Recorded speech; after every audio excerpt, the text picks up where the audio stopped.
Hey, what's up, everybody? I'm here to give you guys my WWE All Talk video, and this video is being recorded on December 19th, 2018 at 9:25 p.m.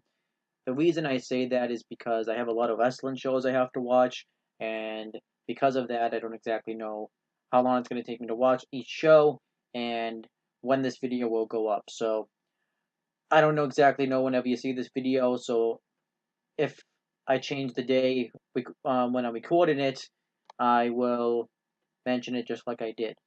But yes, I'm here to give you guys another WWE All Talk video, and I'm just going to be doing all the wrestling shows that took place this week. And since this is WWE week, where they have every year on USA Network, where each of their shows will air, um, I'm just going to call it that video. So pretty much what I'll be reviewing will be TLC from Sunday. I'll also be reviewing. I have to get I have my list of stuff that I'm going to be reviewing right here. I'm actually, believe it or not, I am going to review Raw just because um, Vince McMahon's going to be on it. So I imagine there's going to be some sort of big thing that's going to happen. So I want to check out Raw. If Raw still is crap, though, I'll continue my boycott and still boycott it till January 28th. Um, SmackDown from last night. 205 Live from tonight, which since like I said, this is being recorded on December 19th. Um, Yeah, and I'm doing 205 Live since we have a Cruiserweight Championship match at TLC, and 205 Live will kind of follow that. We also have main event from tonight. Um, New Day's WWE 2018 Pancake Powered New Year's Super Spectacular, which is really stupid that that's airing. But they should have aired like NXT UK or just regular NXT instead of that, but whatever. And WWE Tribute to the Troops, and that pretty much would be all the WWE week stuff I'm going to do. I'm going to repeat it because I kind of did it very sloppily. So it's going to be TLC, Raw, SmackDown, 205 Live, Main Event, New Days, little special they're doing, and Tribute to the Troops. So those are going to be all the videos that I'm going to be doing. I'm going to start off with TLC since that happened first. And before I actually review TLC, I'll do like a little predictions video for it, which will just be in this video. And I don't know anything that's happened in TLC because I've been doing my best to avoid spoilers. So let's get right into the prediction portion of this video. Okay, so now let's get into the preview of TLC, the final pay per view of 2018, which I am kind of glad it's the final one. I think WWE needs to just get to 2019 because 2018, at least till the tail end of it, really hasn't been that good. 2018 though, maybe I'll do a video talking about what I thought of WWE in the year of 2018, but I just want to get into the show because this show is going to be a long one because we have a preview show airing for that, and then we have the pre-show, and then the real show itself, and that's pretty much like 6 hours of content right there. So I just want to get this over with. Um, and I took pictures of the match card on Sunday so that way I could have it at my reference because I didn't want to look it up because then it would have been spoiled.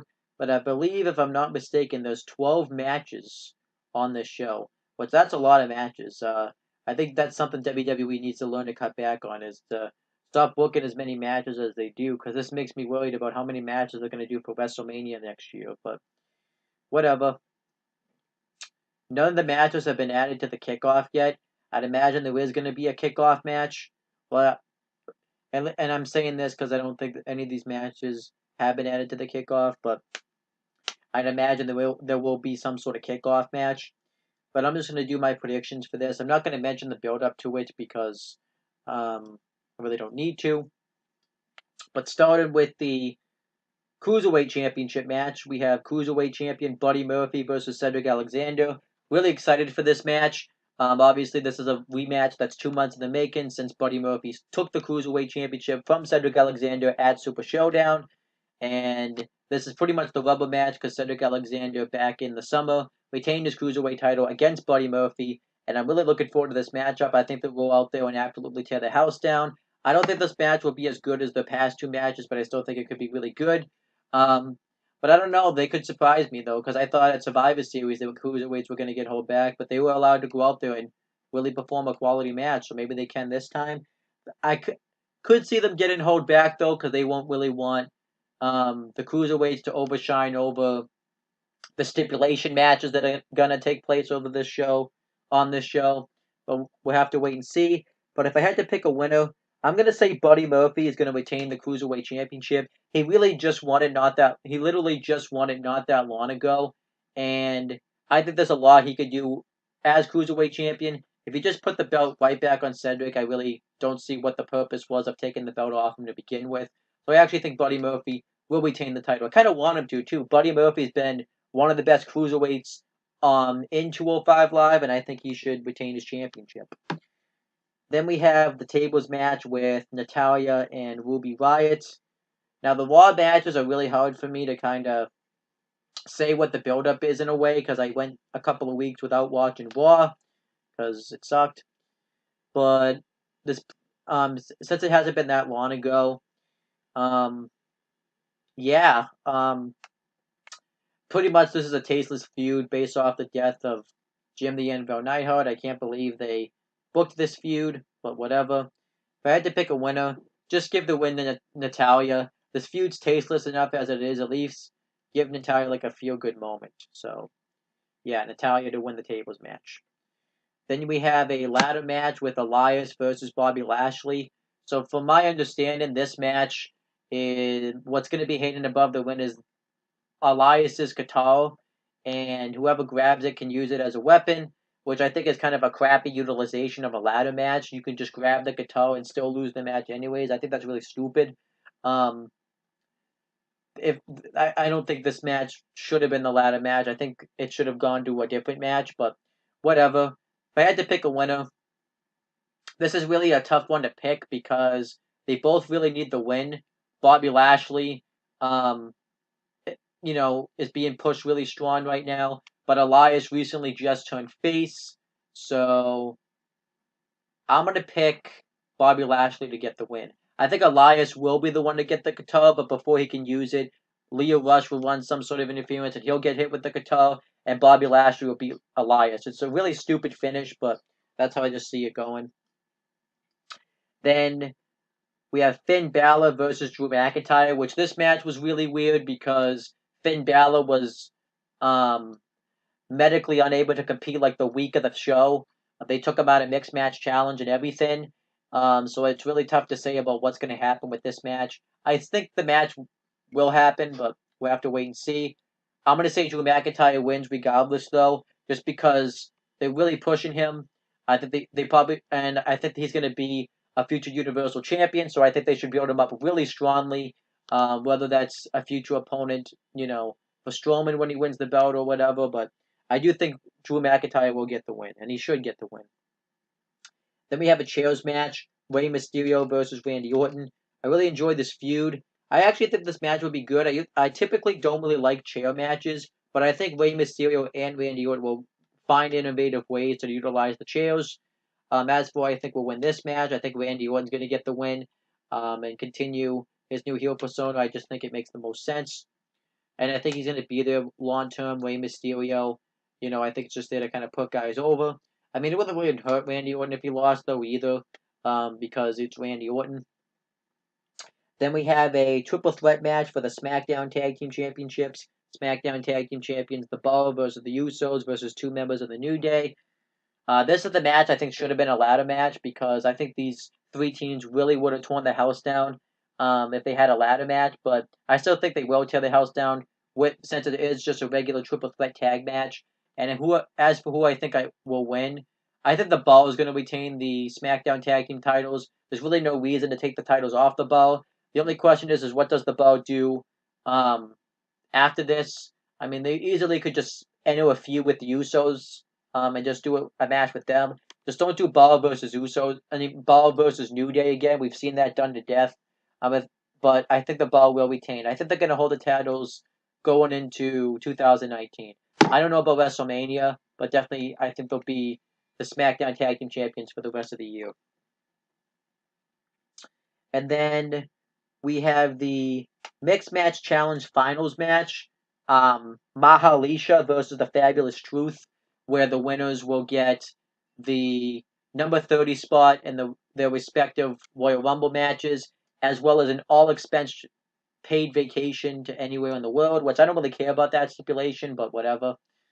And this match, if you guys have watched my Mixed Match Challenge reviews, I don't care about it all.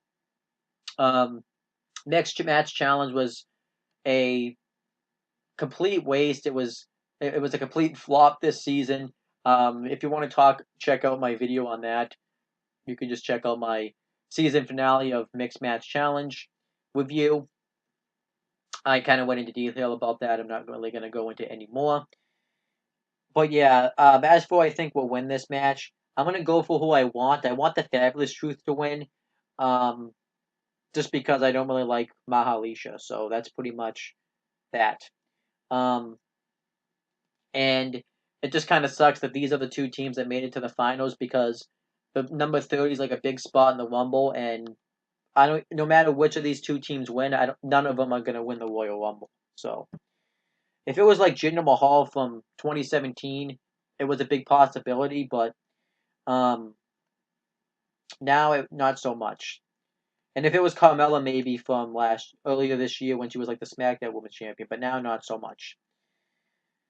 Then we have the Raw Women's Championship match. Raw Women's Champion Ronda Rousey versus Nia Jax. Easy win for Ronda Rousey. No reason for her to lose right now. So that's just that. I'm not really going to go into any more detail about that. Then we have a tables, ladders, and chairs match. Braun Strowman versus Baron Corbin. Where if Braun Strowman wins, he will become the number one contender for the Universal Championship at the Royal Rumble. And if Baron Corbin wins, he'll become the permanent Raw general manager. But if he loses, he is stripped of all authority. So this match is very questionable because of Braun Strowman's recent elbow injury. They were questioning whether or not this match can happen. So they'll either question and then like Strowman will show up and just do like a 2-minute squash of Baron Corbin, or somebody will come out and replace Braun Strowman. So I'll just give predictions for both. Either way, I don't see Baron Corbin winning this match just because Raw ratings have been really bad. They may want to shake things up and take Baron Corbin out of this role because it's one of the many reasons Raw ratings have tanked. So I kind of hope that's the direction they go in. But if Strowman doesn't compete and they go with a replacement, I'm hoping that Bray Wyatt finally will return and beat Baron Corbin. He was recently at Starrcade not that long ago, so I really hope that's the direction they go in because Bray Wyatt right now can come back. He feels fresh. And if Braun Strowman's ready to come back, you could, before the Royal Rumble, you could always, obviously, easily still insert him in the Universal title picture. You can always have him, like, win a Battle Royal or something to become number one contender. There's still ways you can get to that point. But that's pretty much my prediction for that. Then we have another tables, ladders, and chairs match, this time for the SmackDown Women's Championship. It's SmackDown Women's Champion Becky Lynch versus Charlotte Flair versus Asuka. Now, this match is actually a tough one to predict because this match easily could go either way. They could have Becky Lynch retain the championship just because she's like the hottest woman on the whole roster right now. They could have Charlotte Flair win the title because of a newfound attitude and a new heel turn and stuff, or they could surprise everybody and have Asuka win the championship. So I could see this match going either way. And yeah, I actually think I actually think what's gonna happen is I think Charlotte Flair will become the new SmackDown Women's Champion. I don't think it will hurt Becky Lynch that much because it is a TLC match. She doesn't have to get pinned or anything like that. But I think what's going to happen is Becky Lynch will lose the SmackDown Women's title, and she'll enter the Royal Rumble match, and she's going to win the Women's Royal Rumble and get him. Obviously, this will give her an opportunity to face Ronda Rousey for the Raw Women's title at WrestleMania and possibly win the title at WrestleMania. And I think at Royal Rumble they're going to do a champion versus champion match. It will be Ronda Rousey versus Charlotte Flair. And I think Charlotte Flair winning this match would make sense. And I think we are going to get some sort of altercation with Charlotte Flair and Ronda Rousey. Um, they could still do something where Ronda Rousey comes out during the match and costs Ronda Rousey the match, and I mean, cost Charlotte Flair the match, and Becky Lynch wins that way, or they could have Asuka win it. But if I had to give a clear prediction, I think Charlotte Flair is going to win the SmackDown Women's Championship. Then you have the WWE Championship match. WWE Champion Daniel Bryan versus AJ Styles. Um, really looking forward to this match as well. I really love Daniel Bryan's new heel persona, and I just can't wait for this match. That's what I think who should win. I think Daniel Bryan should retain the title. It would validate his heel turn, and I think it would just do a lot of good for him. So Daniel Bryan to retain the title. Then we have the main event, which is the Intercontinental Championship match. Intercontinental Champion Seth Rollins versus Dean Ambrose. I don't know why they didn't add a stipulation like a ladder or TLC match to this one. I get they did a ladder match um, a little over 3 years ago, but I still think they could have done some type of match. I'm really looking forward to this match. I know the feuds kind of dropped the ball because Dean Ambrose heel persona has been really weird, but I haven't seen any of that, so I'm not counting that type of stuff. But obviously, this is going to be the first match they've had together since Ambrose has turned heel, and I actually think this match would be really interesting with the roles reversed, and that's why I think we'll win this match. I think Dean Ambrose is going to win the Intercontinental Championship. This will validate his heel turn, and obviously, I think the feud will still continue afterwards, but obviously this will open up the door too, so Seth Rollins can go into the main event scene and challenge possibly for the Universal title, like I hear they want to do at WrestleMania. So that's what I think is going to happen with that, and that's pretty much my prediction for TLC. I'll repeat them since I rambled on for a while. I think Buddy Murphy will retain the Cruiserweight Championship. I think Natalya is going to win the tables match. Bobby Lashley will win the ladder match. Drew McIntyre will beat Finn Balor. Randy Orton's going to win the chairs match. The Bar will retain the SmackDown Tag Team titles. The Fabulous Truth will win the Mixed Match Challenge. Ronda Rousey will retain her Raw Women's title. Baron Corbin will lose the TLC match, whether that's to Braun Strowman or the surprise return in Bray Wyatt. Charlotte Flair will win the SmackDown Women's Championship. Daniel Bryan will retain his WWE Championship, and Dean Ambrose will win the Intercontinental Championship. And that's pretty much my predictions. If you had to ask me how I feel about this card, when I look at the card, this show actually looks pretty good. The matches I think will be really good will be the Intercontinental title match, the WWE title match, the SmackDown Women's title match, the I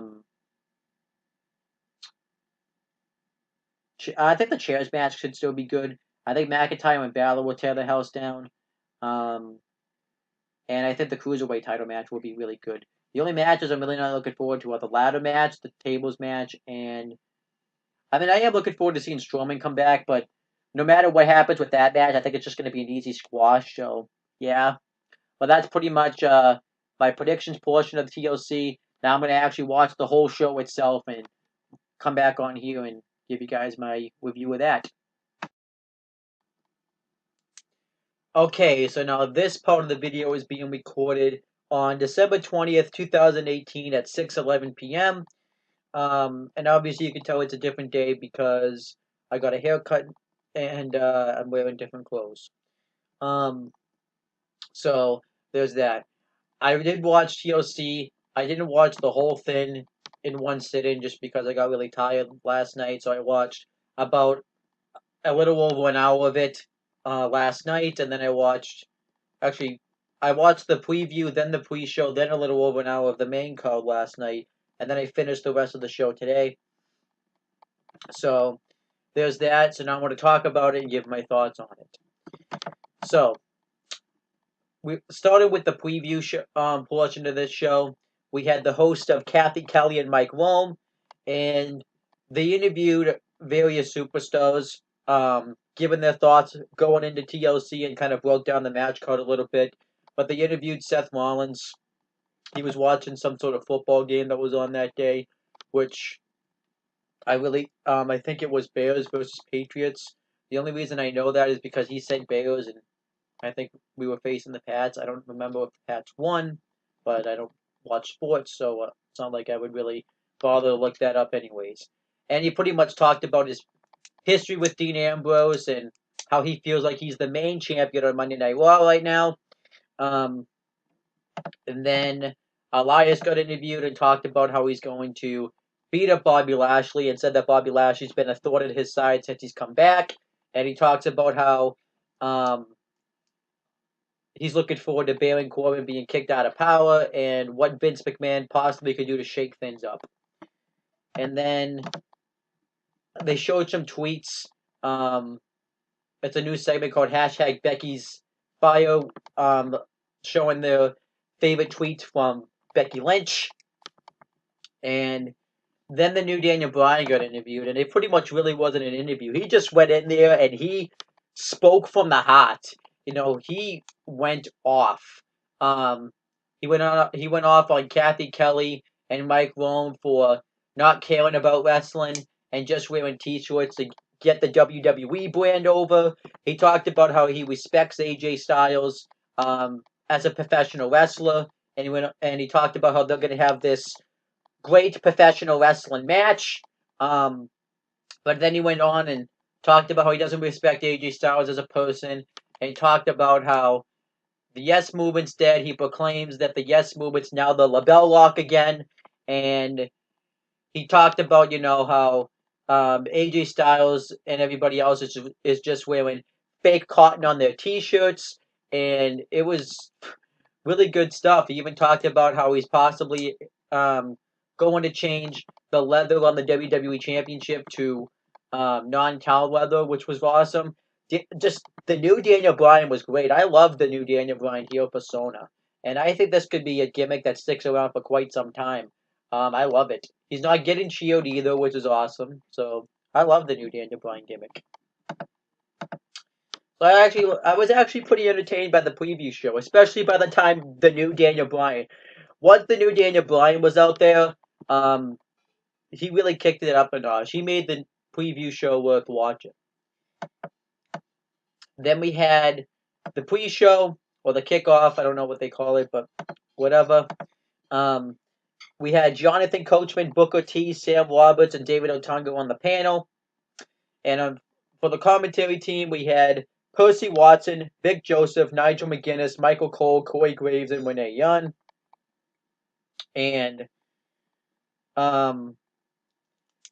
Jonathan Coachman messed up the introductions for everybody. I think though it was a joke that they did, but I'm not really sure. And JoJo's backstage, and Baron Corbin's having her rehearse. Proclaiming Baron Corbin as the winner. He's backstage with Heath Slater because he's a referee now, and I really don't know a whole lot about that storyline just because that was around the time where I really wasn't watching Raw for a couple weeks. So, and then Charlie Caruso comes in and wonders what he's gonna do if Braun Strowman does show up for the TLC match. And Baron Corbin gets all confident saying that Braun Strowman's not gonna show up, and wants Charlie Caruso to interview him after he wins his match and becomes the permanent Raw GM. So there's that. I thought it was a fine backstage segment. Then we had the first of two kickoff matches. It was a Cruiserweight Championship match. Cruiserweight Champion Buddy Murphy versus Cedric Alexander. I am going to do a little bit of a rant. Nothing about this match, but the fact that this was on the kickoff was an absolute joke. This match had no reason to be on the kickoff. This match belonged on the main card. And if there was any match they should have put on the kickoff, it should have been the mixed match challenge finals. Yes, I get the mixed match challenge had a big prize at stake with the final spots of the Royal Rumble. But there's a couple of reasons they should have put this match on the kickoff. One, the match just felt like a kickoff match anyways. It would have been fine on the kickoff. And mixed match challenge just has been such a flop. Why not put it on the kickoff? But here's the main reason and final reason why it should have been on the kickoff. Is because they aired that match on Facebook Watch anyways. Why not just put that match on the kickoff? It really was just really stupid not to put it on the kickoff. Yeah, because this match belonged on the main card. But I still thought it was a hell of a cruiserweight championship match. I guess maybe I should have thought though that this match wasn't going to be on the kickoff. I just figured if it made the main card at Survivor Series that I had a chance to make the main card on a TLC, but I guess I was wrong. But I thought they had a hell of a cruiserweight championship match. Cedric Alexander dominated early. He went for his um, springboard flatliner coming into the win, but Buddy Murphy counted into a high knee. And Buddy Murphy dominated the matchup. He hit his double knees from the top turnbuckle. Cedric Alexander kicked out. And then Cedric Alexander mounted a comeback. He hit the neuralizer, a really cool, quick Michinoku driver. Buddy Murphy hit a really cool power bomb. Um, and Cedric Alexander hit a really cool Death Valley driver on the apron, and he ended up hitting the lumbar check, but Buddy Murphy ended up getting his foot on the ropes, and then the finish finally comes when Buddy Murphy throws Cedric Alexander into the post and hits Murphy's Law on him for the win, and Buddy Murphy retains his Cruiserweight Championship. I thought this was a really good Cruiserweight Championship match, and I thought it made sense for Buddy Murphy to retain the title because he just won it not that long ago. So I actually really enjoyed this a lot. It was my second favorite match of the night, actually. So if I had to rate, I did write my star ratings down from this match. I gave this match 3 3/4 stars. I thought it was really good. It was one of the highlights of the show. And then Becky Lynch gets interviewed, and she talks about how she's going to walk out with her SmackDown Women's Championship, but she feels like she has unfinished business with certain people on this show. And more on that later. And then we have another Lars Sullivan vignette. It was the same vignette they showed last week. And then we had a guitar ladder match. Elias versus Bobby Lashley with Leo Rush. Elias goes to perform his concert, but Leo Rush cuts him off. So I find it kind of ironic because WWE didn't really do a good job ahead of time of explaining the rules of this match. Now it's not like I was going to be watching anyways, but apparently the winner of this match was whoever grabbed the guitar. Because I pretty much predicted Elias to get the guitar, but I thought you could use it as a weapon, and then Lashley would get the win anyways. But I guess that wasn't the case. But they did some nice stuff with the ladders. But I really wasn't digging this match. I think the fact that it was on the kickoff kind of hurt the match a little bit, and it was just a really dumb concept. I really didn't think this was that good of a match. It was alright, but nothing special. But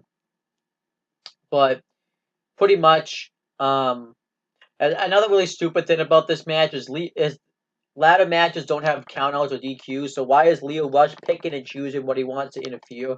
Thought that was really stupid. But they do some nice stuff with the ladders. Lashley throws him through the ladder. Elias, knocked Lashley off the ladder a ton of times and stuff. And they did some nice stuff with the ladders, but Elias eventually wins the match. And then afterwards, Lashley beats him up. Leo Rush hits the final hour on him, and then Lashley hits him with the guitar. So they're going to probably continue this feud. I didn't like the finish either. It was a good ladder match, but the finish ruined it. It's 50-50 booking. Nobody gets over. So I gave this match 2 3/4 stars. And that was the kickoff. I thought the kickoff, though, was entertaining. I liked, the ladder match was decent. I thought the Cruiserweight Championship match was really good, and I liked the Becky Lynch interview, so I thought the kickoff was entertaining. One of the better kickoff shows. Then we had the actual show itself. We had the commentary team of Michael Cole, Corey Graves, Renee Young, Vic Joseph, Tom Phillips, and David Otunga. Michael Cole, Corey Graves, and Renee Young commentated all the Raw matches, and Michael Cole, Renee Young, and Vic Joseph commentated the Mixed Match Challenge match. Tom Phillips, David Otunga, and Corey Graves commentated the SmackDown matches. I forgot to mention that Percy Watson, Vic Joseph, and Nigel McGuinness commentated the Cruiserweight Championship match. Forgot to mention that. And it showed a really cool intro video package that was narrated by Becky Lynch, which I thought was awesome. Then we had the Fabulous Truth versus Mahalisha with the Sin Brothers ringside in a Mixed Match Challenge Finals match. Entertaining match, but it was really just kind of there. Really didn't need to exist, but it was entertaining. The Fabulous Truth do their dance break, and the Sin Brothers try to come in and dance with them, but the Fabulous Truth just fight them off. And then Jinder Mahal gets the heat on R-Truth for a while, and then eventually Carmella gets the hot tag and starts going off on Alicia Fox, and then eventually she puts Alicia Fox in the code of silence and she taps out for the win. So the Fabulous Truth win the Mixed Match Challenge. Woohoo. So that means Carmella will be the last entrant in her Royal Rumble match, and R-Truth will be the last entrant in his Royal Rumble match. And I actually hope they do a funny bit where it is the women's match, and whatever match this is, and R-Truth comes out in Carmella's place, because he's confused about which Rumble he's in. I think that would be pretty damn funny.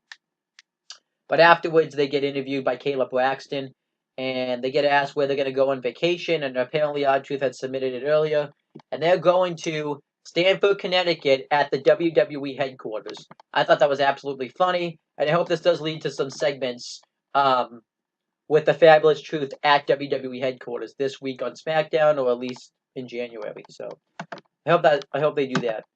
I gave the match 2 stars, though. It was just kind of there. Really should have been on the kickoff. And I hope this is the last season of Mixed Match Challenge, because that was just a flop this year.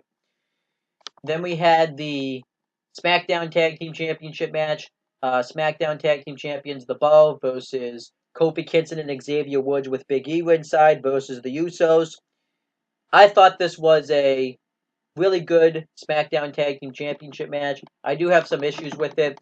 Like, one of the issues is I hate the way they format their triple threat tag matches where it's just 2 teams in the ring. I think if they just let all the teams be in the ring, the match would be a lot better. I also think there still should have been a ladder match instead of giving it to Elias and Bobby Lashley. This match should have been the ladder match, just because I think this match would have been a hell of a lot better. And then, but yeah, pretty much the New Day beat up the Bar for a while. They hit some nice, really quick offense on them, but then eventually the Bar get the upper hand, and pretty much the first half of the match is just the Bar getting the heat on, I believe it was Xavier Woods, but then eventually Kofi Kingston gets the hot tag. He starts running wild on everybody, and the Usos get the hot tag. They hit super kicks on everybody, and they hit dives on everybody. Kofi Kingston does the trust fall. Cesaro hits an uppercut on everybody. And Sheamus hits a really cool Irish Coast backbreaker. Cesaro hits the swing on Woods and gets him into the sharpshooter. That was really cool. One of the Usos hits a splash, I believe, on Kofi, and Cesaro tries to take credit for the win, but Kofi kicks out. And the match just pretty much was a really good tag team championship, SmackDown tag team title match. The finish comes when Sheamus hits a blow kick on Xavier Woods for the win, and the Bar retained the SmackDown tag team titles, which I obviously thought made sense just because there's really no reason to take the titles off them right now. And that was pretty much the end of this match. What I didn't like about this match, too, is the Usos really weren't much of a factor in this match. They didn't really do much in this match, and I think that also kind of hurt the match as well. It was really just New Day versus the Bar up until the last few minutes. But I hope they do something new with the Bar. They get another tag team in there to face the Bar. You could do the Usos, I guess. I wouldn't really complain about that, but don't do the New Day again because we've seen that match enough. But I thought this match was really good. I gave it 3.5 stars. Then we had the Tables, Ladders, and Chairs match, the first of 2 on this show. Baron Corbin versus Braun Strowman. And if Braun Strowman wins, he becomes the #1 contender for the WWE Universal Championship at the Royal Rumble. And if Baron Corbin wins, he becomes the permanent general manager of Monday Night Raw. However, if he loses, he is removed from power on Raw with Heath Slater as the referee. That was a mouthful to say right there, but whatever. So Baron Corbin gets on the mic and said that he's heard his people's complaints about the status of Raw, and he just flat out doesn't care, which sounded like Vince McMahon talking pretty much. So he says he's going to become the permanent Raw GM, so he has Heath Slater make the count, which is really weird because there's countouts in TLC matches, but I guess this is doing this because it's a forfeit. But yeah, that is kind of weird. And at 7, Braun Strowman finally comes out, but he's in a sling and he's not medically cleared to wrestle. So Braun Strowman says that there's no there's no disqualifications in a TLC match. So who comes out through the crowd? None other than Apollo Crews, Chad Gable, Bobby Roode, and Finn Balor. These are everybody that Baron Corbin's been kind of making their lives miserable over the past few months. He's been GM. I really don't know how he's made Apollo Cruz's life miserable, but like I said, I did watch Raw for a couple of weeks, so maybe there's a reason for that. And they stopped beating up Baron Corbin. And no, actually, then Baron Corbin doesn't want to have any of this. So Heath Slater takes the referee's shirt off and punches Corbin in the face. And the faces lay waste with Baron Corbin with steel chairs, and he tries to escape. And he doesn't want to have any of this. But then who comes out none other than Kurt Angle, the real Raw general manager, and attacks Corbin with the chair, and all the faces beat down Baron Corbin. Roode and Gable hit their neckbreaker moonsault combination on him. Finn Balor hits the coup de grace on him. And then Kurt Angle hits the angle slam on him on the chair. And Braun Strowman puts his foot over him and gets the win. And that was pretty much that. I actually thought this was entertaining. I thought this made sense to do this because it was Baron Corbin finally getting his comeuppance for everything that he's done on Raw. And I really like this. And obviously, I don't like Baron Corbin, so seeing him get beat down was just awesome. So I gave this match 3 stars. It really wasn't a match, though. It was more of a segment, but whatever.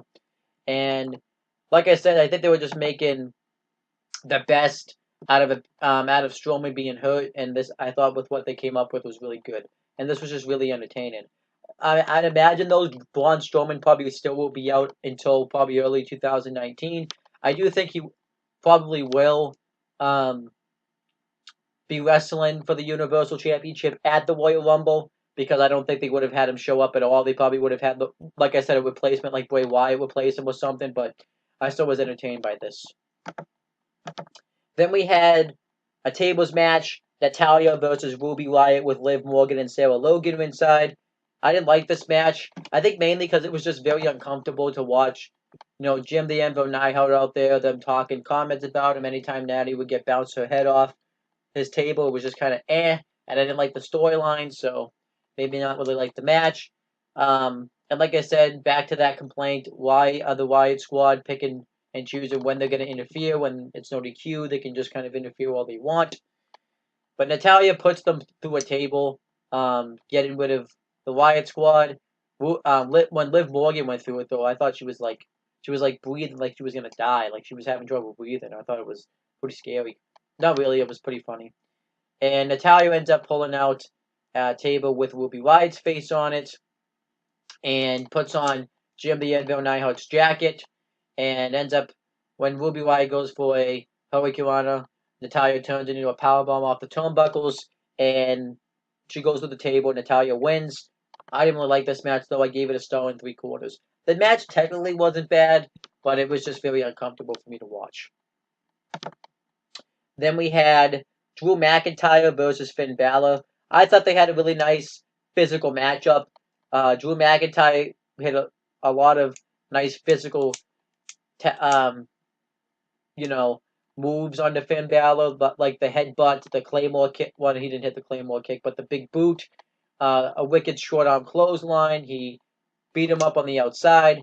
Finn Balor hit some nice, really high flying moves like the Sling Blade, the drop kick, and I just thought they had a really good match.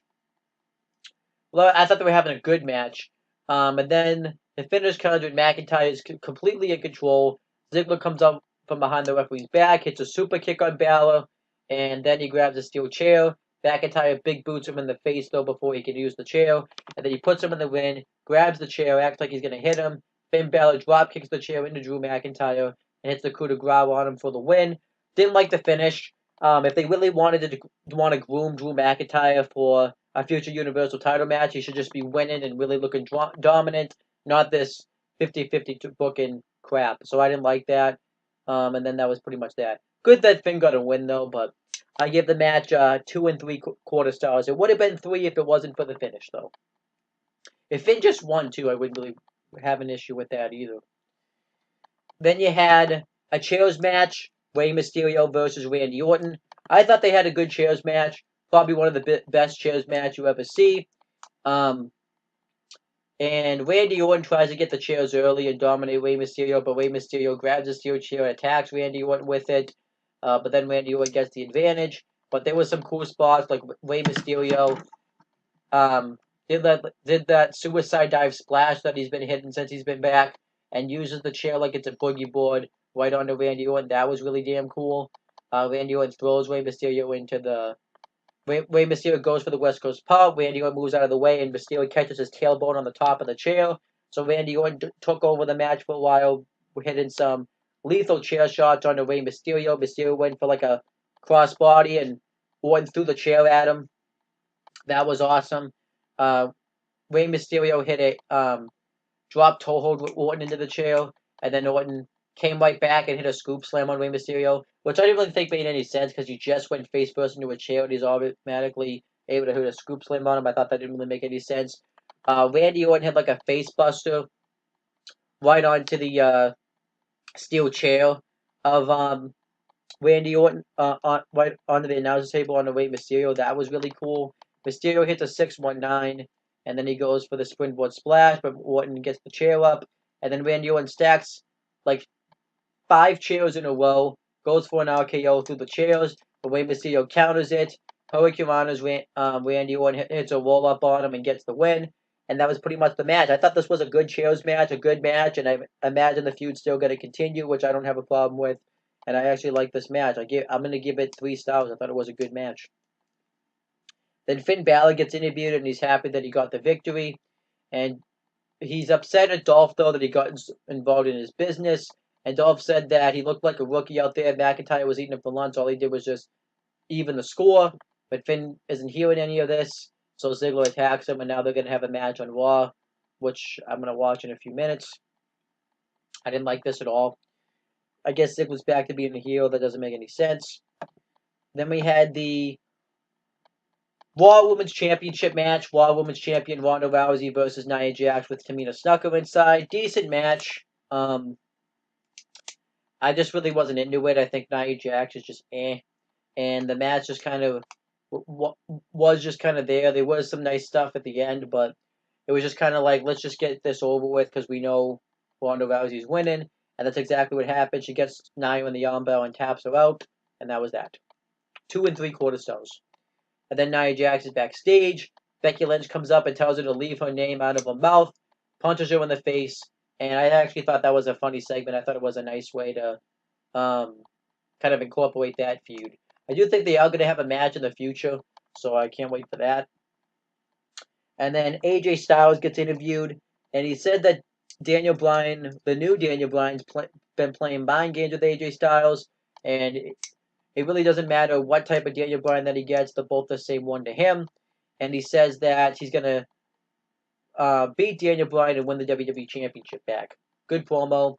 And then we had the WWE Championship match. WWE Champion, the new Daniel Bryan versus AJ Styles. I thought this was a great match.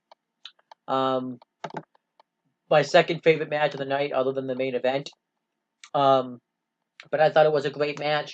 Daniel Bryan comes in and walks like out like he's Spider-Man again, and he takes his time. He doesn't want to get into the ring and face AJ Styles right away. But then AJ Styles finally catches up to Daniel Bryan, hits a drop kick on him. But then pretty much Daniel Bryan was one step ahead of AJ Styles. He throws him into the barricade, and he dominates the matchup for a long-ass time. He hits the yes kicks until he renames them. I don't know what to call them.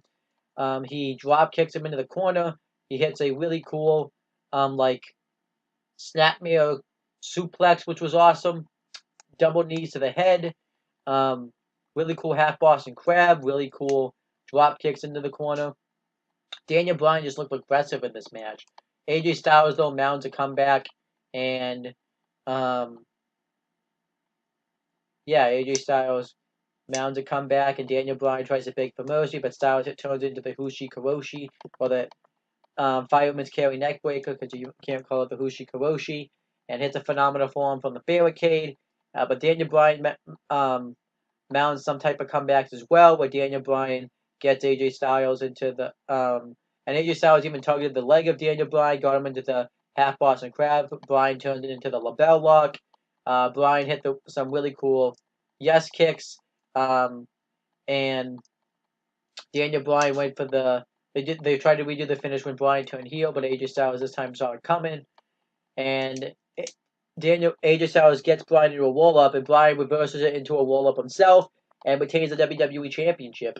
I love this. I thought it was a great finish. It was a great heel finish, and I think this feud's still going to continue because with the way Bryan won, it wasn't like definitive, but I still thought the fact that Bryan still retained in the end, I thought was awesome, and I really enjoyed this match. I'm going to give it 4 stars. I thought it was a great match. And then Ronda Rousey and Natalya are backstage, and Ronda Rousey gets interviewed, and Ronda Rousey says that she was going to go after Charlotte Flair afterwards tonight. Payback's a bitch, and I'm the baddest bitch there is. And then we had the Intercontinental Championship match. Intercontinental Champion Seth Rollins versus Dean Ambrose. This match was a little bit disappointing. I thought this match would have been a lot better than what it was. I think there was several factors that led into this match. The crowd really wasn't that into this match, which is very concerning because Seth Rollins is the top babyface on Raw, and Dean Ambrose is the top heel, pretty much. And it's just very concerning that the crowd, I think the crowd knew the main event was next. They wanted to get to that match, but they were chanting, "This is boring," and Becky Lynch. So, yeah. But what also made it like a little bit, what also took away from the match was the commentary because Corey Graves and Renee Young were going back and forth about Renee Young showing favoritism to Dean Ambrose, and it just really kind of took away from the match because Corey Graves just kept going right back to it. I think Corey Graves was told to do that, though. I don't think he was doing it himself, but it really was annoying. But I still thought this was a really good Intercontinental title match. Dean Ambrose pretty much dominates this matchup for a long ass time, just by methodically picking apart Seth Rollins, hitting a really cool neck breaker on him, hitting a, going off the top rope a ton of times, going after the injured leg of Seth Rollins. But then Seth Rollins would mount a comeback. He had some really cool suicide dives on the floor, the superplex into the Falcon Arrow, the flip dive on the outside. He hit the whipcord knee. Dean Ambrose kicked out. Dean Ambrose, hit the clothesline, and Seth Rollins, and he tried to appeal to mercy, but Seth Rollins wasn't having of it. And then Seth Rollins hit the power bomb into the barricade, and then he went for the curb stomp or the stomp, and Dean Ambrose turned into Dirty Deeds, gets the win. That was kind of flat because while I'm alright with one finisher ending matches, Dean Ambrose kind of delayed a couple seconds making the pinfall, and just because this kind of felt like a big match, I think Seth Rollins should have kicked out of this, and it was just really weird. It just kind of felt very anticlimactic. But Dean Ambrose won. He's the new Intercontinental Champion. I don't really know how I feel about his character though, because I hear it's been kind of bad these past couple weeks. But whatever. I gave this match 3.5 stars. Then we had the main event, the best match on the whole show. It was the tables, ladders, and chairs match for the SmackDown Women's Championship. SmackDown Women's Champion Becky Lynch versus Asuka versus Charlotte Flair. I thought this was a hell of a main event. If you haven't seen this match, check it out. It's awesome. Highlights of this match included Asuka just in the beginning taking out both competitors. Becky, I'm not gonna go in order. Becky Lynch hitting a leg drop right through the table, missing Asuka, hitting it on Charlotte Flair. Becky Lynch hitting some really stiff chair shots right onto both Asuka and Charlotte Flair. Charlotte Flair hitting the senton onto Becky Lynch through the table. Asuka beating the crap out of Charlotte Flair with the kendo stick. Throwing, they threw each other face first in the ladders. I really just can't do this match justice. Charlotte Flair hit a spear through the barricade right onto Asuka, and it was just really weird because Charlotte Flair's tits went right into Asuka's face. It was really weird. And then eventually the finish comes when Charlotte Flair and Becky Lynch are fighting over the championship. And Ronda Rousey comes out and tips the ladder over, knocking Charlotte Flair and Becky Lynch over. And Asuka sees that they're both down, climbs up and grabs the championship. And Asuka wins the SmackDown Women's title, which I actually was surprised about. I didn't think Asuka was going to win that title, but I was pretty damn surprised about that. I thought she was just like a dark horse pick, but she ended up winning. And I love the way this was done because this sets up 2 future opponents for Ronda Rousey. Maybe even 3 future matches for Ronda Rousey. This sets up, a future match with Charlotte Flair, a future match with Becky Lynch, and maybe even a triple threat match. What I think is going to happen now, though, is at the Royal Rumble, we're going to have Becky Lynch win the Rumble so she can challenge Ronda Rousey for the Raw Women's title, and we're going to get Charlotte Flair versus Ronda Rousey, and then obviously at Mania we'll get Ronda defending the title against Royal Rumble winner Becky Lynch. As for what happens with Asuka, I'm thinking she'll probably defend the SmackDown Women's title against Charlotte Flair at WrestleMania, and that will be that. But yeah, I love the way the show ended. And is Ronda a heel? I don't think so. I just think she did this because she was a badass. But we have to wait and see what happens on Raw. And that pretty much was the end of TLC. This match, though, I thought was absolutely great. I give it 4 3/4 stars. It was just a great TLC match. Definitely would recommend watching it. Glad this went on last. First SmackDown branded match, the main event, a double branded pay per view. So that was awesome. And that was pretty much TLC. I thought this was a really good show, though. Actually, I thought it was a great show. Really not much to complain about. I thought every match, maybe but the tables match, delivered, and maybe the ladder match. But I thought, we had some great matches on this show. I thought the show flowed very well, and I thought it was a entertaining show. So if I had to give this show a rating, I thought it was a great show. I'm gonna give this show a B plus. I think it's one of the best WWE pay-per-views this year. And yeah, I thought it was a great show. So that's pretty much my review of TLC. And believe it or not, I am going to watch Raw just because Vince McMahon's going to be on it just to see how he shakes things up. And I will have my review for that up when I'm done watching it. So I will see you guys when I do that. Okay, so now it's Christmas Eve. So I hope everyone is enjoying their Christmas Eve, I guess. And it's 12:49 p.m. And I'm here to give you guys my Raw portion of the review. I already watched all the shows. I just didn't get a chance to record them yet. So I'm just going to get right into that now. So I'm going to start off, obviously, like I said, with Monday Night Raw. That took place on December 17th, 2018. And we had the same people on commentary for the Raw brand as all the people that commentated Raw for TLC. And it kicked it right off with Vince McMahon's return to television. And he comes out and pretty much talks about how they pretty much slipped up, and we're going to start a shakeup, and we're going to do things to change the WWE. He brings out the rest of the McMahon family, Stephanie McMahon, Triple H, and Shane McMahon, and they pretty much say that they haven't been doing a very good job lately. So now you're going to start to see a new shakeup, a new era in WWE with fresh superstars and fresh matchups. And they announced that the Authority are now going to run both Raw and SmackDown, and they also said that the WWE Universe is the Authority. I did think it was a really good opening segment. Now, I don't really know if I'm buying this or not, because we've heard the WWE say before that they were going to start a new era, and obviously it never has panned out to be true. I remember we heard the same thing before when Shane McMahon returned 2 years ago. We also heard the same thing after the original brand extension, so you kind of have to take this with a grain of salt. So we have to wait and see what happens with that. Um, but I'm gonna give it a couple of weeks though, because I'm not really expecting like an immediate shakeup because tonight's was Christmas Eve because today's Monday, and next week's was New Year's Eve. So I don't really think they're expecting to do like this big rating throughout the next few weeks. I'm gonna give it like until like the middle of January to really determine whether or not it's really gonna be a shakeup.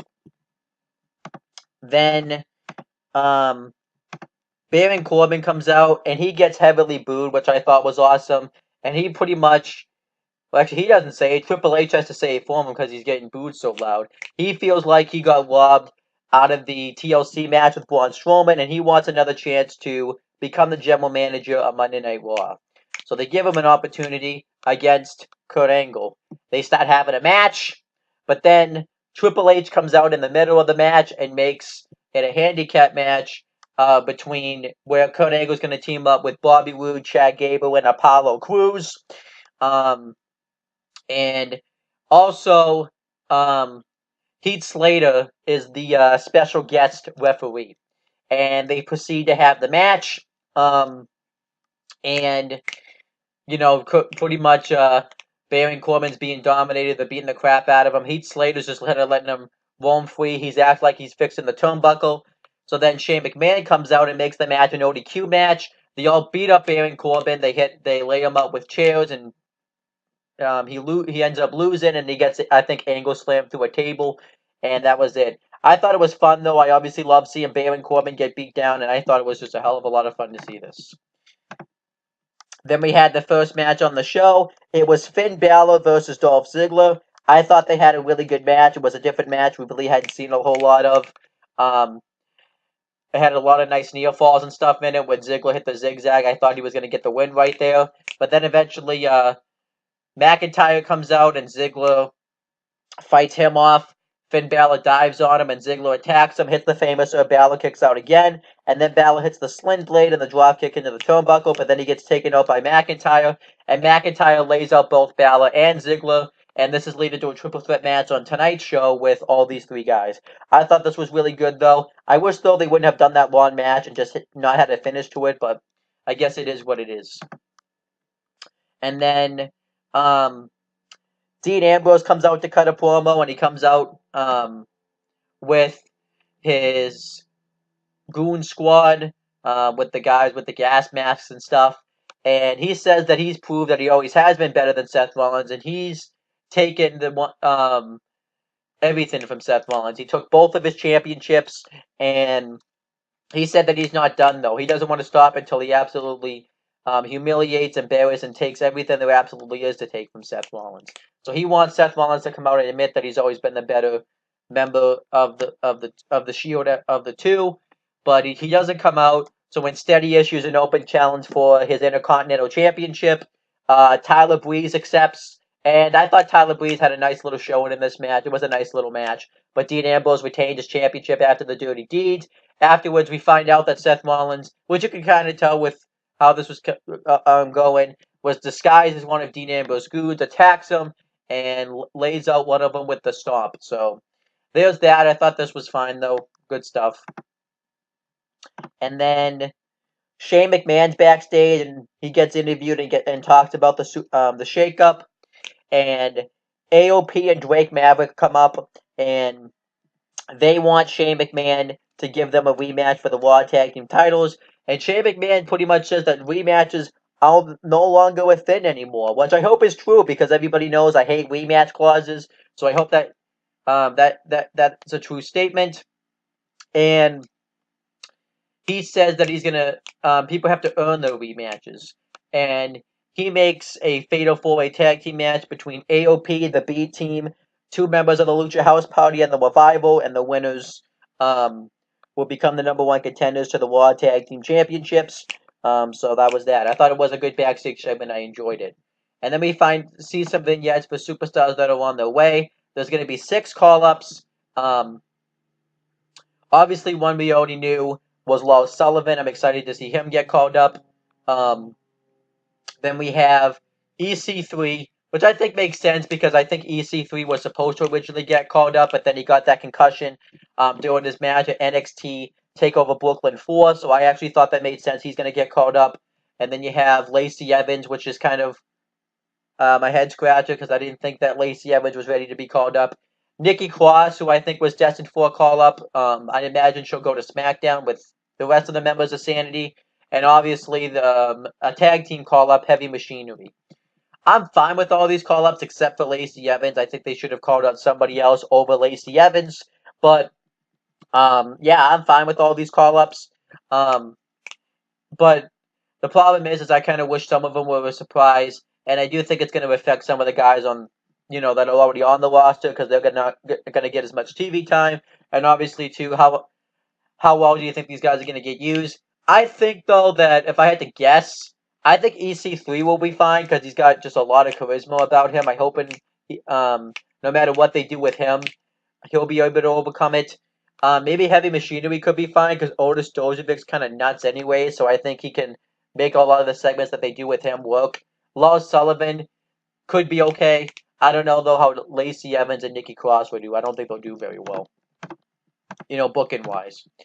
And then Bobby Lashley and Leo Rush cut a promo, and they try to mock Elias's concert performance by Lashley doing the pose off, and then Lashley comes out and hits Lashley right across the back with the guitar, and that was that. I really didn't care about any of this. And then Sami Zayn has a vignette. He's going to be returning to WWE. I'm excited about that. I wish, though, that's what another problem with these call-ups. I wish we could get some surprises. I wish Sami Zayn could return in a surprise instead of a vignette, but I guess it is what it is. Then we had a Raw Tag Team Championship #1 Contenders match. AOP with Drake Maverick versus the B Team versus Kalisto and Lince Dorado with Grand Metalik ringside versus the Revival. It was an alright tag team match. Eventually, the Revival get the win when they hit the Shadow Machine, I believe, on Bo Dallas for the win. It was either Bo Dallas or Curtis Axel. I don't remember which one. And the Revival became the #1 contenders for the Raw Tag Team titles, which I was happy about. I was surprised about this. I don't know if this means the Revival are going to get pushed or not, but I was pretty happy that they became #1 contenders, so I was fine with this match. And then Seth Rollins gets interviewed and says that he's been slipping up the past few weeks. That's why he's got the "This Is Porn" chance and stuff. And he gets confronted by Baron Corbin and blames Seth Rollins since he admitted that Raw sucked a couple weeks ago now, since it's Monday. That it caused him to be kicked out of the Raw GM. Seth Rollins punches him in the face, and this set up a match for tonight's Raw between Seth Rollins and Baron Corbin, which I'll be checking out. I won't watch Raw live tonight, but I'll check it out when I can. And then we had a Kevin Owens return vignette. I'm excited to see Kevin Owens come back, but like I said, I wish that could have been a surprise as well. I really hope they bring back Kevin Owens and Sami Zayn as a face tag team. I think that would be awesome. But we'll have to wait and see. And then Ronda Rousey comes out and cuts a promo and talks about how she was just getting revenge on Becky Lynch and Charlotte Flair for attacking her. And says that she challenges him to a fight. And she wants to start a new thing where the champion has to defend their championship after every pay-per-view. So she issues an open challenge. And then we had, all the women backstage screaming, which I thought was, really stupid. So Stephanie McMahon brings them all out there and makes it a gauntlet match, and the winner will get a Raw Women's title match on this week's show, because it's the 24th, like I said before. And it starts with Bayley and Sasha Banks. Bayley and Alicia Fox. Bayley beats Alicia Fox. Then it was, I think, Bayley and Dana Brooke. Bayley beats Dana Brooke. And then it was Mickie James and Bayley. Mickie James beats Bayley.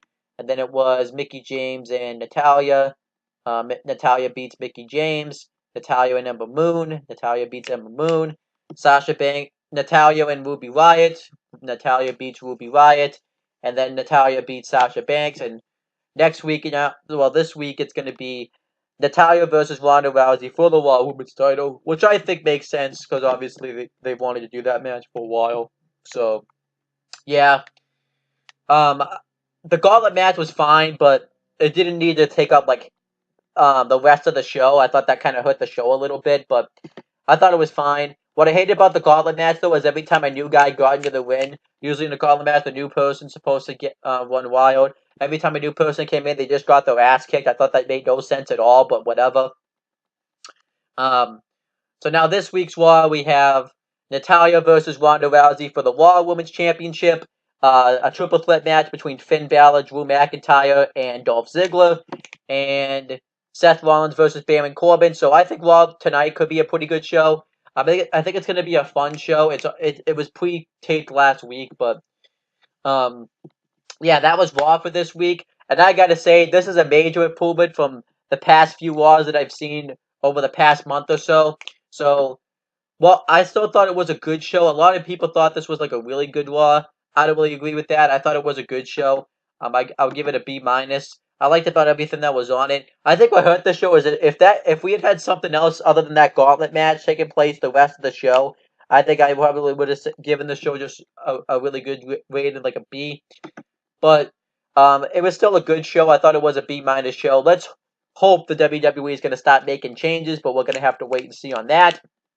But yeah, I do want to say too, I wish we could have gotten a pay-per-view match between Ronda Rousey and Natalya. I heard we were supposed to get that at TLC, but because of everything that took place with Natalya in real life, they really don't feel like that they should turn her heel right now, which I think makes sense. But I think there's really no other time to do a match between Ronda Rousey and Natalya because they're probably doing either Becky Lynch or Charlotte Flair at the Royal Rumble, and then whichever one faces her at the Rumble will face her at Mania. So I think they're kind of they don't really have like a pay per view where they can do that. They probably could have done it at Elimination Chamber, but maybe they want Rousey to defend the title in the Chamber match. But it is what it is, I guess. But that's pretty much the end of the Raw portion review. Now I'm going to do SmackDown. Okay, so now on to SmackDown. For December 18th, 2018. I'm sorry. We had Corey Graves, Tom Phillips, and not Byron Saxton. I forgot to write down, but it's David Otunga on commentary because Byron Saxton was under the weather, which I was kind of pissed Otunga was on commentary. I don't know why they couldn't throw Percy Watson out there, but whatever. Um, the show opens up with Shane McMahon backstage talking to the SmackDown locker room and talking about this new shakeup, and everybody has to put their bodies out there for 2018, and everybody booed when Raw was mentioned, which was kind of childish. And Paige gets relieved of her duties as SmackDown Live general manager and is going to have a different role, and that was that. This backstage segment, though, was lame. I didn't really like it. Then Becky Lynch cuts a promo, and she wants to face Ronda Rousey. She wants Ronda Rousey because she cost her the SmackDown Women's title. She even called her a Roddy Piper knockoff, which I thought was funny. And Charlotte Flair comes out and says that she has to get behind her. And Becky Lynch said that she's no longer going to be Charlotte Flair's sidekick.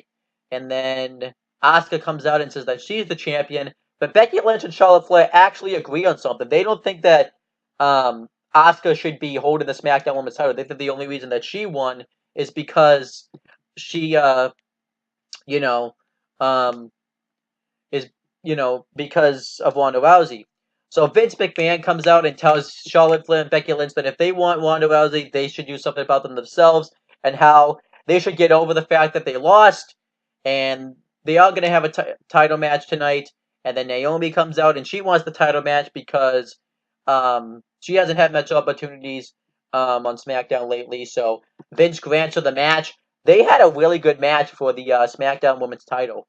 Naomi had a Russian leg sweep from the second turnbuckle, which was awesome. And they had Asuka nearly beat her with the Asuka lock. Naomi nearly won with the rear view. She had a dive on the outside. And they just had a really solid match.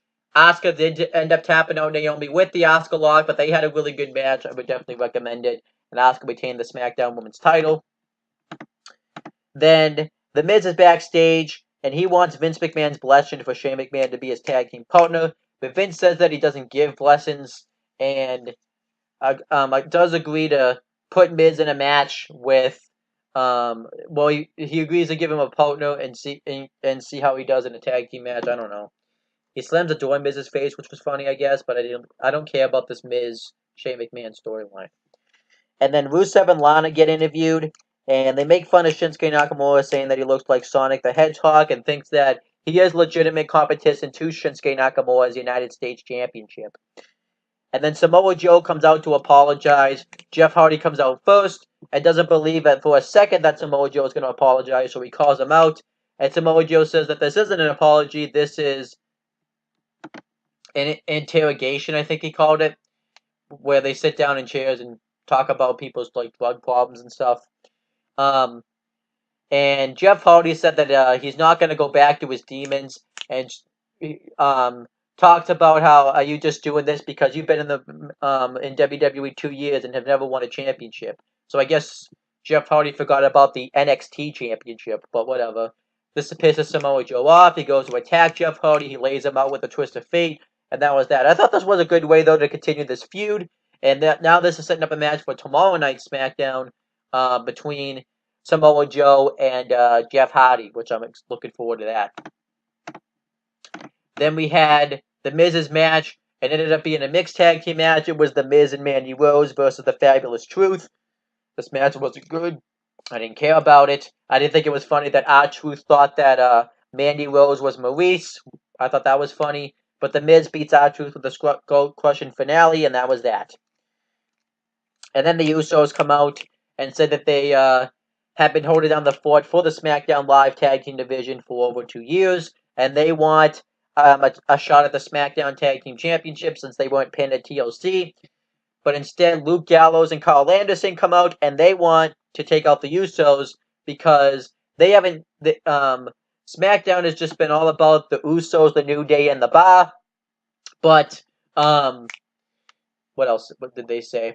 But they haven't been on TV since August, which I think is actually accurate. I know they were in like a backstage segment just before Survivor Series, but they haven't had a match on SmackDown since August. So the Usos say that they can either step up or turn around, so this leads to a match. I wish this didn't lead to a match, though. I wish they would have done like a feud out of this, but whatever. They had a really good match, though. There was one point where Anderson hit like a wicked higher kick, I think he calls it, on one of the Usos when he went for his dive and he got tangled up into the ropes, which I thought was fun.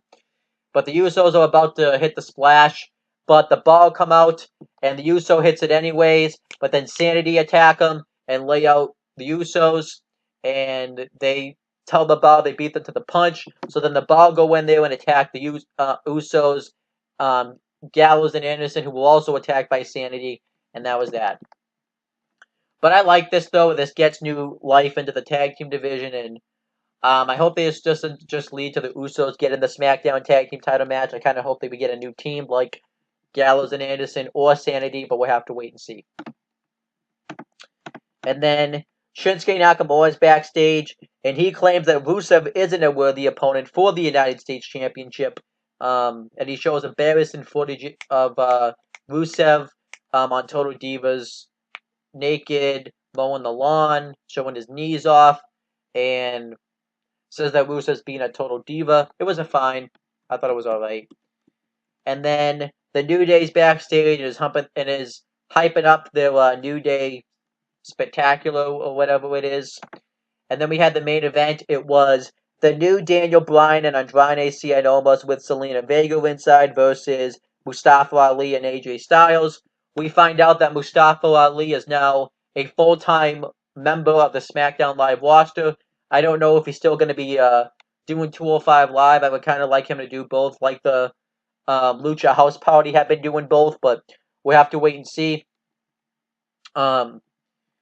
And yeah, this was a really good match. The new Daniel Bryan cuts a promo about consumption and stuff like that, which I love that he does that. I think that's just some really good stuff. And they had like a really fun match. I thought this match was awesome. And if you haven't seen this match, just check it out. They get the heat on Mustafa Ali for a while. AJ Styles gets a hot tag. And eventually AJ Styles lays out Bryan. And Mustafa Ali lays him out with the Tornado DDT. Styles lays out Almas with the phenomenal form, and Mustafa Ali hits the inverted 450 or the 054 on the new Daniel Bryan for the win. And Mustafa Ali pinned the WWE Champion, which I think is going to set up to a title match.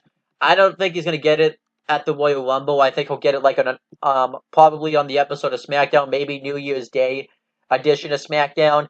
But I thought that was really damn cool. I was pretty excited about that. And that was the end of SmackDown.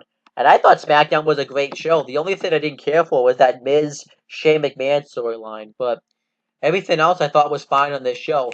Maybe I didn't really like too as much the Rusev and Nakamura feud, but at least we finally get a feud for the U.S. belt. So, but everything else I thought was fine. I enjoyed the main event. I enjoyed Samoa Joe's apology, and I enjoyed the SmackDown Women's Championship match and everything they did with that. So I'm gonna give SmackDown and B+. I thought it was a great show. Definitely would recommend watching it. And now next week, which is tomorrow. Tomorrow on SmackDown, we're gonna have what are we gonna have? Oh, we're gonna have Samoa Joe versus Jeff Hardy, Miz TV with Shane McMahon, which I'm not looking forward to that at all. And we're also gonna have a United States Championship match. United States Champion Shinsuke Nakamura versus not Samoa Joe, Rusev, which I'm excited about all those matches. And yeah, can't wait to see those. But now let me do my 205 Live review. Alright, so now we have 205 Live for December 19th, 2018. We had the same people on commentary that commentated the 205 Live match at TLC Kickoff.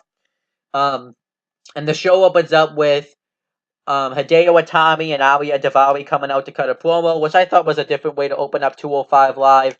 And they say that they're going to take this show over until Hideo Itami gets some worthy competition. So Drake Maverick comes out and threatens to suspend him, but then Noam Dar comes out and wants a match with Hideo Itami, so Drake Maverick grants it. And they had actually a pretty good match. I thought it was very solid. Aria Daivari, though, tries to get involved, and Noam Dar takes him out, which leads to Atami hitting his finish on him and getting the win. And I thought that made sense for Atami to win. I'm guessing they're going to do a feud between Hideo Itami and Noam Dar, which I'd be fine with, so there's that.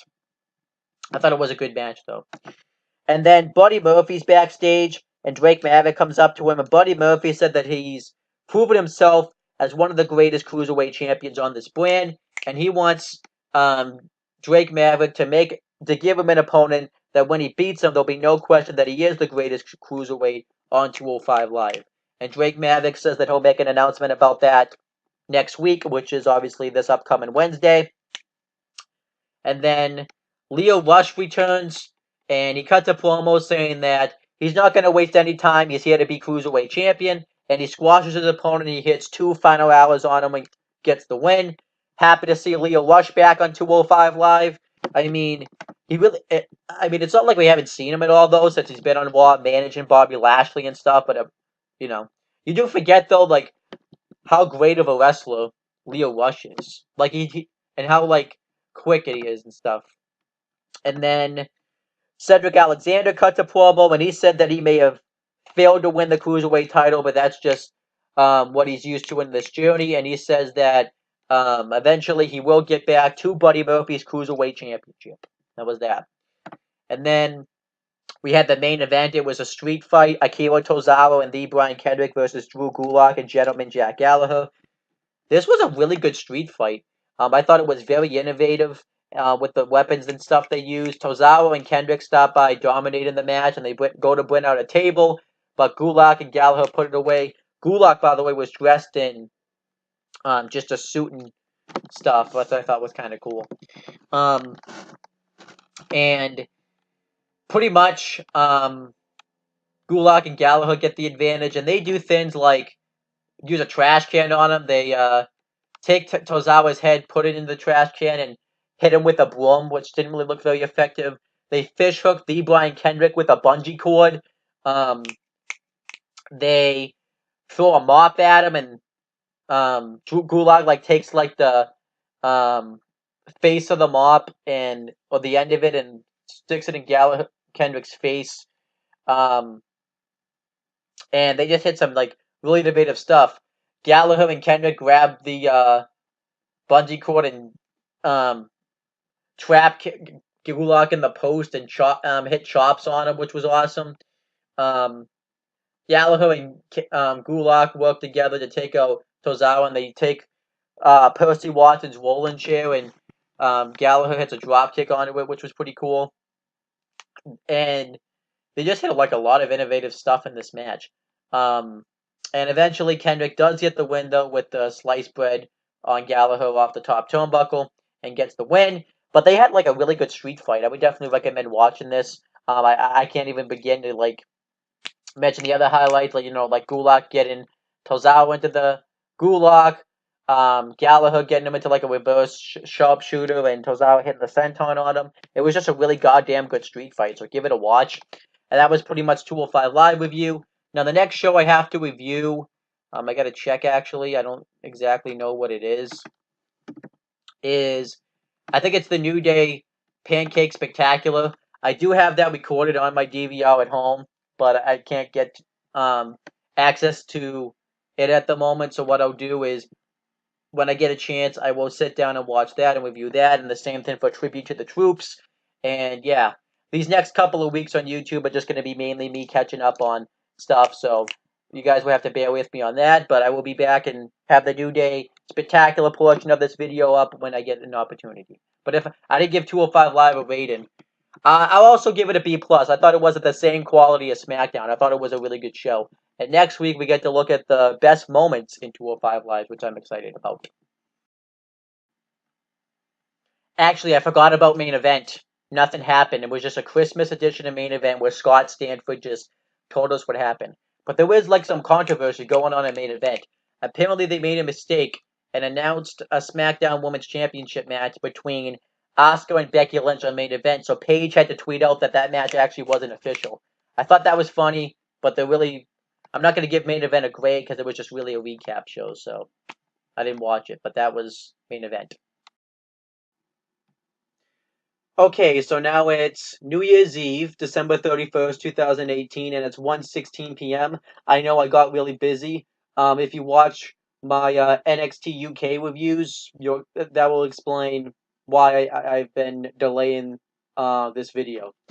But let's just get right into this. Now I'm going to review New Day's 2018 Pancake Spectacular. And I'm going to talk about this. It was obviously hosted by the New Day, and it starts off with the New Day standing in front of a green screen, and Big E is talking about how he's going to take them to Pancake Palace or something like that. And Kofi Kingston and Xavier Woods look at him like he's crazy and say that all that's here is a green screen. But then he uses magic and brings them to Pancake World or whatever it's called. And they say they're going to use this to look at the year of 2018. And that's pretty much what this show was. But they had some funny moments throughout with the New Day, like Big E hitting a bell. What else was pretty funny? They said the man referring to Becky Lynch and Amira 3 times, and she popped up. And I did like that they referenced dirt sheets because they don't typically do that in WWE. And she was like a big giant, and everybody was afraid of her. That was hilarious. Titus O'Neil, since he tripped at the Greatest Royal Rumble doing his world slide across the Pancake World. The Fabulous Truth doing their dance break, and that's about the most notable ones I can come up with. But there were some funny moments. But let's talk about the moments that they actually looked at in 2018, starting with Gold Rush, which had to do with title changes. The most notable ones that they showed was Carmella winning the SmackDown Women's Championship from Charlotte Flair on the SmackDown after WrestleMania. Rhea Ripley defeating Toni Storm to become the first ever NXT UK Women's Champion. Adam Cole becoming the first ever NXT North American Champion. What else moments did they show? But they showed others. It's just escaping me. What else did they show? Roman Reigns defeating Brock Lesnar to become the Universal Champion. Seth Rollins winning the Intercontinental Championship from The Miz and Finn Balor at WrestleMania 34, and also winning it from Dolph Ziggler at SummerSlam 2018. Obviously, I don't know why I had to think about that for a second, but yeah, it was pretty obvious. Shayna Baszler winning the NXT Women's Championship from Ember Moon at NXT TakeOver Philadelphia. What else moments did they show? Buddy Murphy winning the Cruiserweight Championship from Cedric Alexander at WWE Super Showdown. The Miz winning the Intercontinental Championship from Roman Reigns at Raw 25. The Leader of Worlds winning the Raw Tag Team titles from The Bar at the Greatest Royal Rumble. Jeff Hardy winning the United States Championship from Jinder Mahal on the Raw, on the first night of the Superstar Shakeup. Ronda Rousey, I might have said this one already, but I'm just going to say it again just to be safe. Winning the Raw Women's Championship from Alexa Bliss at SummerSlam 2018. Tommaso Ciampa winning the NXT Championship from Aleister Black on an episode of NXT, I believe it was in July or something like that. Mustache Mountain winning the NXT Tag Team Championships from Roderick Strong and Kyle O'Reilly at NXT UK Championship Tournament Night 2. And that's about all the ones I could come up with. So those I just mentioned some very notable ones. So yeah, if I missed it, ones that they talked about, then oh well. Then it showed New Day moments, like funny moments of the New Day doing things with pancakes. Some of them were funny, some of them weren't funny. And then it showed Braun Strowman's destruction, everything that pretty much Braun Strowman did this year, where he tipped over Kevin Owens' car and caused it to smoke or whatever. Choke slamming Kevin Owens off a cage through the table at Extreme Rules. Um, Choke slamming Kevin Owens at Money in the Bank 2018 off a ladder through a table. Choke slam, winning the Money in the Bank ladder match at Money in the Bank.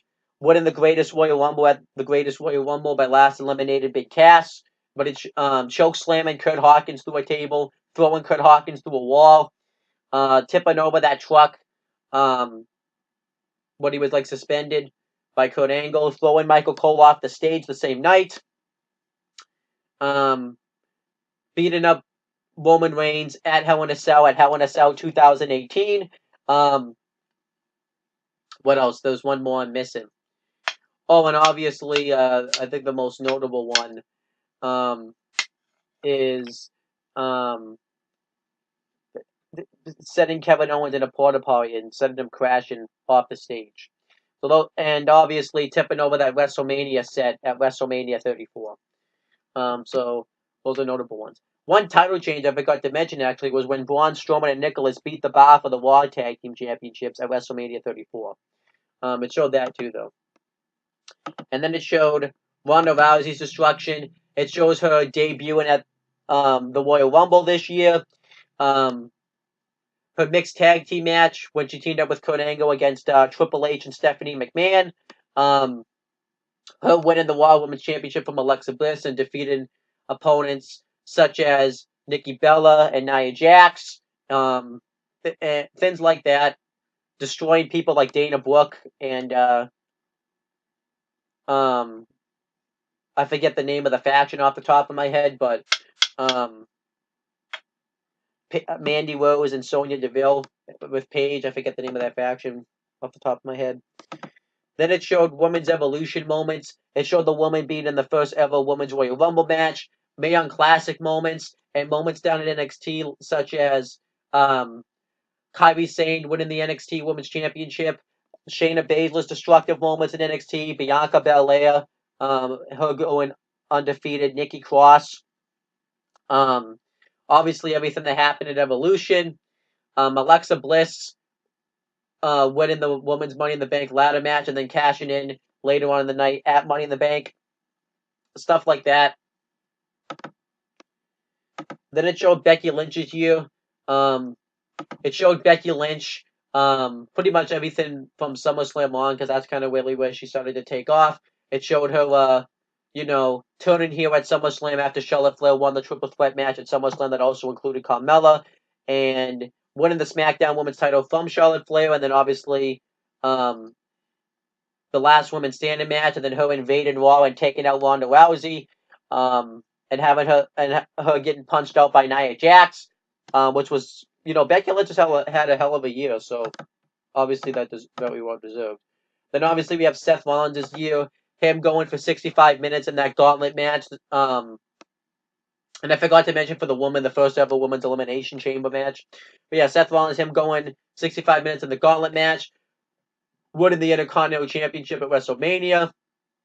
And then obviously his feud with Dolph Ziggler, having the Iron Man match with him at Extreme Rules. And then obviously reuniting with the Shield. And him and Dean Ambrose winning the Raw Tag Team Championships from Dolph Ziggler and Drew McIntyre. Stuff like that. Then we had reunions. The most notable ones they showed was the Shield reunion when they prevented Braun Strowman from cashing in Money in the Bank on Roman Reigns, which I didn't like, but it is what it is. The Brothers of Destruction reunited, DX reunited, and then them having that big match at Crown Jewel. And the Raw 25 when DX reunited there. Jim Ross and Jerry the King Lawler reunited as a commentary duo, and obviously, um, the everything else that happened on Raw 25, especially Stone Cold Steve Austin and Vince and Shane McMahon being in the same win for the first time since probably around the Attitude Era time, and Stone Cold Steve Austin laying him out, stuff like that. Which those were awesome moments. Then it shows all of Roman Reigns' moments, losing the Universal Championship match to Brock Lesnar in WrestleMania 34, losing at the Greatest Royal Rumble, beating Samoa Joe at Backlash 2018, winning the championship at SummerSlam, and then obviously having to give up the title due to leukemia. I did like that the New Day was very serious afterwards. I thought it was worried they were going to do a comedy spot, but they actually stayed serious, which I like, which I hope Roman gets better. Then it shows all of Dean Ambrose moments, him turning heel on Seth Rollins the same night that Roman Reigns announced leukemia, which was on October 28th, 2018 episode of Monday Night Raw. And him winning the Intercontinental Championship from Seth Rollins at TLC just recently. Then it shows breakout stars. It mainly shows the NXT talent such as Matt Riddle, Ricochet, Adam Cole, Shayna Baszler, the Wyatt Squad, Ember Moon, and those are about the most notable ones that I could come up with. They had some Mae Young Classic ones, and obviously ones recently from NXT UK. And then it went over the numbers. We had 30 title changes this year, which is a lot of title changes. The most notable one that they showed again was the Bludgeon Brothers winning the SmackDown Tag Team Championships at WrestleMania 34 from the Usos and the New Day. 85 people competed at WrestleMania. The most notable one was they talked about Aiden English performing Rusev Day. 22 Rusev Days. 29 something. I forget what the 29 was. Oh, 29 times Elias was interrupted performing a concert. And I forget what the 8 was. I think 8 times something happened. 56 times Kurt Hawkins lost and he's never won a match. 284 people accompanied No Way Jose. 14 times the Fabulous Truth did a dance break, and 1 time somebody peed their pants, which obviously, yeah. And then, I forget what the 8 was. So you have to remind me. And then it showed Daniel Bryan's moments, him getting cleared to wrestle again and teaming up with Shane McMahon to defeat Kevin Owens and Sami Zayn at WrestleMania 34. And his feud with The Miz, and obviously him turning heel and winning the WWE Championship and proclaiming himself the new Daniel Bryan. And then we had the sounds of 2018, which was pretty much the crowds, the house that AJ Styles built, Sarah Logan Foden on an episode of Ride Along with the Wyatt Squad. I don't know why they showed that one. That was just weird. Braun Strowman saying, "Get these hands." Obviously that famous segment when Elias and Kevin Owens made fun of that sports team that because they didn't have a sports team anymore. That was the most notable one they showed. What else did they show though? Adam Cole, baby, because obviously you would show that one. Daniel Bryan's yes chant. The crowd going nuts for Jinder Mahal, Sami Zayn, and Kevin Owens when they were in Canada. I can't think of like any other moment but all the sounds of 2018, and that's pretty much the end of this review. Overall, I enjoyed this. I'll give this a B minus. It was nice to kind of go back and watch the some great and some not so great moments of 2018. They mostly showed some good moments, but it was nice to kind of reflect on 2018. I thought that was really fun. And the breakout star of the year I forgot to mention was Mustafa Ali because they showed him as well. But overall, I really enjoyed sitting down and watching this.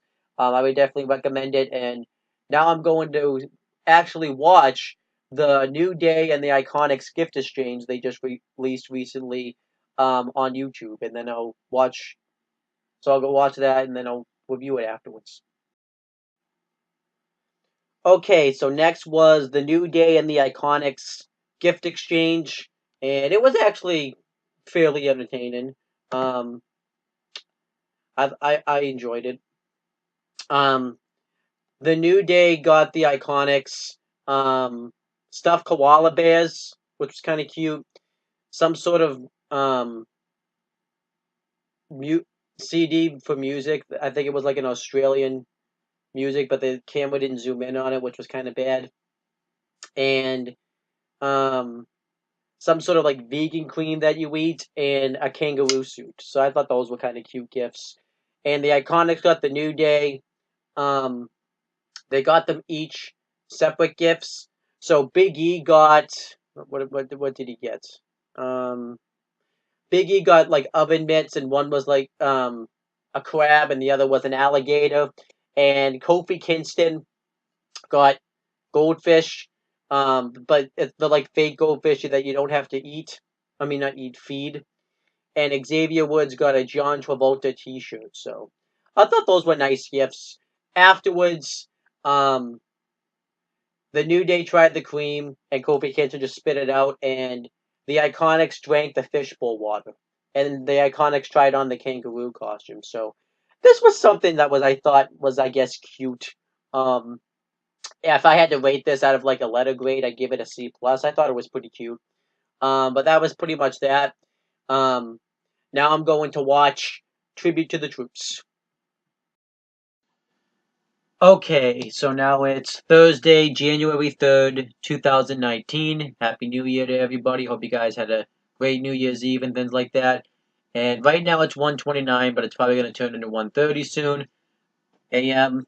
And I'm finally going to have this video up. I know it's been a while, but it's just had a lot of things going on, so I'm just going to upload this portion of the video, and then obviously I can start really catching up on WWE content. So I'm going to do my review now of Tribute to the Troops 2018. I finally got a chance to watch it. I just literally got done watching it. So I'm going to get right into that. Um, so we had the commentary team of JBL, Michael Cole, and Byron Saxton. I expected JBL to be here for this show because this was his idea, and I think he actually wanted to take part in this show, and that was alright with him being here. I know, like, I'm not the biggest JBL fan, but I don't really mind if I have to see him sporadically. We had the national anthem performed by Tracy Gregg, um, which I was happy about. Um, then the New Day and the Fabulous Truth came out, and they were dressed. The New Day were dressed up as Big E was dressed up as Santa, Kofi Kingston was dressed up like a reindeer, and Xavier Woods was dressed up like an elf.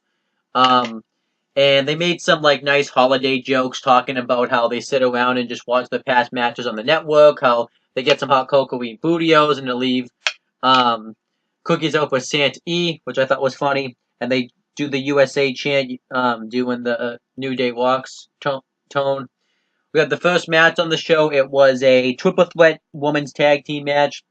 Ronda Rousey and Natalia versus Sarah Logan and Liv Morgan with Ruby Riott ringside versus Nia Jax and Tamina Snuka. Um, Decent tag team match. Pretty much the heels got the advantage. Got the heat on Natalia. The heels never really fought each other. They just kind of worked over Natalia. And then Ronda Rousey got the hot tag, and she put Liv Morgan and Sarah Logan in a double armbar, and they both tapped out for the win, which I thought was impressive.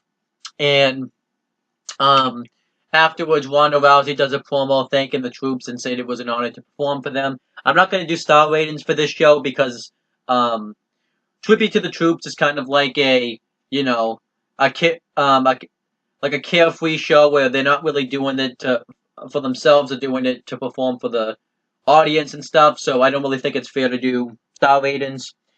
Um, then Jon Stewart goes and says hi to the troops and jokes around with them and stuff. It shows a series of him doing that. I thought it was funny. Some of the stuff. I thought Jon Stewart was a nice addition to the show. Then Morgan Whalen performs Whiskey Glass. I never heard of this guy before, but I think I've heard a couple of his songs. It wasn't a bad song, but not a song that I would go looking for. But I think because it was in Fort Bennett, Texas, like the biggest army base in the world, they wanted to have a country center. Then we had Elias and Finn Balor versus Drew McIntyre and Bobby Lashley with Leo Rush ringside. I thought this was a solid tag team match. The heels get the heat on Finn Balor for a while, and then eventually Elias gets the hot tag. He's about to win with the elbow drop, but Drew McIntyre breaks it up, and then eventually Lashley's about to win, but Balor hits a coup de grace on him. He hits a flip dive on McIntyre, and Leo Rush tries to cheat and help his guys win throughout the match, but then eventually Finn Balor and Elias cheat when they hit an enziguri on Lashley, and Elias beats him with a roll-up. And I was fine with this. I thought it was decent. And then WWE gives thanks to the truth. They have superstars like Sasha Banks, Bayley, and Bobby Lashley giving thanks to the troops. Then we had Miz TV with Charlotte Flair and Becky Lynch, and Miz was in total babyface mode, and he brings out Becky Lynch and Charlotte Flair because he wanted to get to the bottom of why they hated each other, and he tries to utilize saying that he felt like that Becky Lynch has been living under his shadow in the Marine Six, and Becky Lynch calls them delusional, and then Mandy Rose and Sonya Deville come out, and Mandy Rose says that she's sick and tired of the SmackDown Women's Division being built around the same people. She says that she's the face of the SmackDown Women's Division, and Sonya Deville says that she could knock out Becky Lynch in a more powerful punch than Nia Jax. Charlotte Flair challenges them to a match, and they have the match, and pretty much Charlotte Flair wrestles the whole match until she hits the natural selection, I believe, on Sonya Deville, and then Becky Lynch tags herself in and gets her into this arm her, and Sonya Deville taps out. It was a fine tag match. I thought Becky Lynch looked awesome here, though, and Mandy Rose looked awesome for different reasons. I think I noticed with this show too. I think this show was. I know this show was taped like weeks before it actually aired, because it actually aired on like the 20th or something. Like it was like the Thursday after TLC. And I think since this was taped before TLC, they didn't want to give any of the results away from the TLC pay-per-view, so they didn't have any of the champions that were supposedly champions on the show come out with belts or anything like that. And I think this was taped ahead of time because Becky Lynch wasn't really working much matches and stuff, because this was when she was just coming back from her injury. So, but yeah, I thought it was fine. Then the New Day celebrates with the troops at Denny's. They did some WWE.com exclusive videos doing this as well. Jon Stewart comes out and cuts a promo, and he pretty much does a stand-up comedy act, making some jokes about the troops and stuff. And he did do some funny jokes that had me laughing, but it was really weird. He was making jokes about the military when he's in a military crowd, but whatever.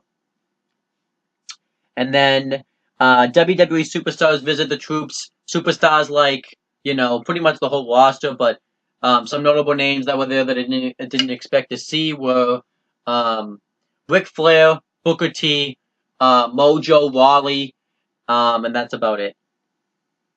But it was pretty much, the whole roster that you've seen on this show and stuff. You saw Mustafa Ali and Cedric Alexander. I didn't expect to see them.